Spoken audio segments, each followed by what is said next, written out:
All right, we'll take questions for Steph. First question, back right. Hi, Steph. Ann Killian with the San Francisco Chronicle. I know that you just want that fourth win, but is it any motivation to think about doing this in front of your fans and the way they've supported you over the years and doing it at home? For sure. That's the opportunity in front of us. We haven't had that experience before, so it'd be a great night to get it done, to take advantage of the home crowd, the energy, how poorly we played in Game 4, to try to make the necessary adjustments energy-wise and focus-wise to get it done. And we're in really good shape right now to have this opportunity tomorrow, and looking forward to it. Standing over here on the right. Yeah, Anthony Slater-Barry, News Group. Steph, I know Kyrie has had a huge series, but what are the shots you can give him, and what are the shots that you kind of need to take away when you've looked at film with Kyrie? The ones where he's in space and has time to, knife through the defense, get in the paint, those are the ones you want to try to take away. He's made a lot of contested shots. He's, gotten to the basket a little too much to our liking, and I think,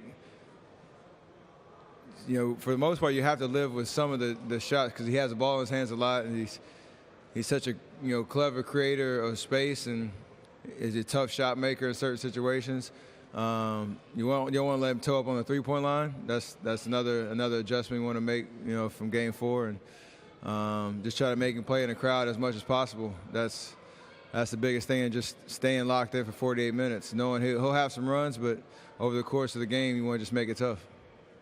Tim on the back. Tim Calicami, Mercury News. Steph, did they play? We saw they were certainly more physical last game. Was that significantly different than they'd played you just even earlier in this series?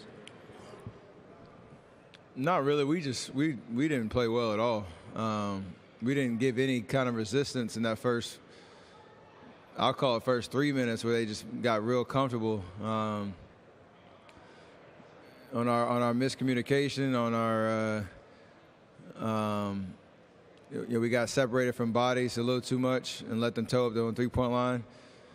And in that building, especially if you allow them to get their three-point game going early, they feed off of that energy. And so that wasn't a good recipe for us to try to get a win.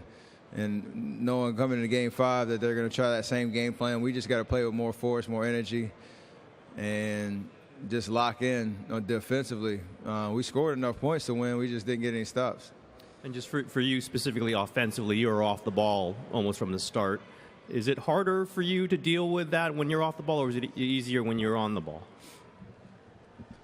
Off the ball is more opportunity for them to try to jam stuff up. I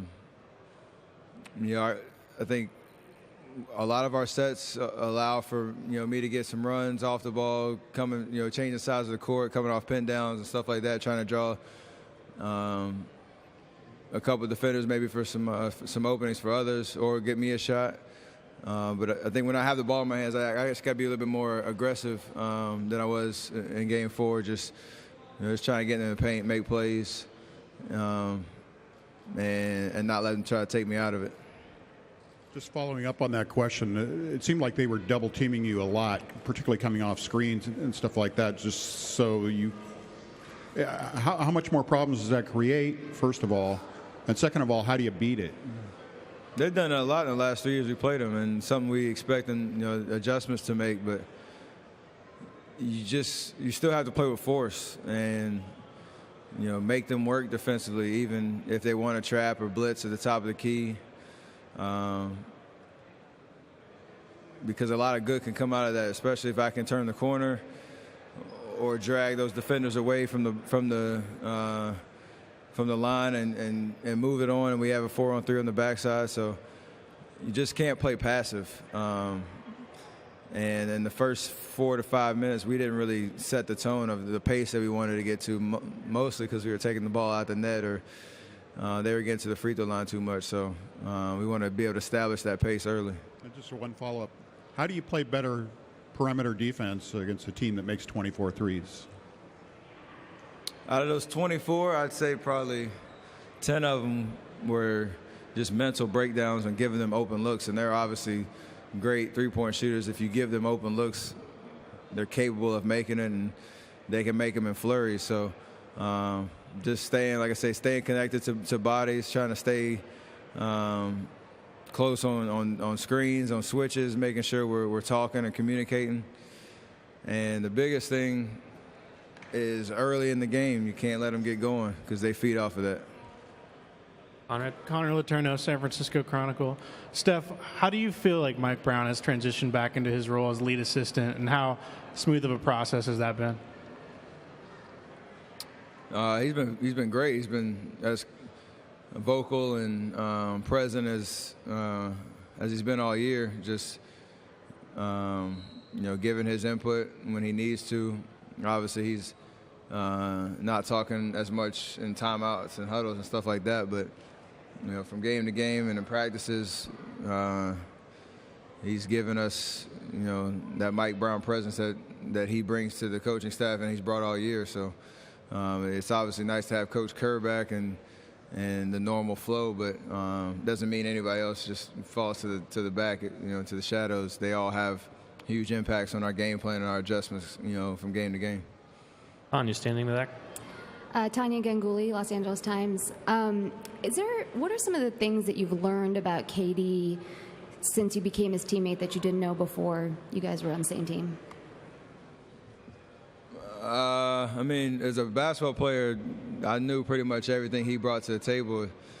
Playing against him for all 8 years of my career and having played with him on Team USA and stuff like that. So I knew exactly what kind of, addition he'd be to the style of play that we have here, and just bringing his level of efficiency, his versatility on both ends of the floor.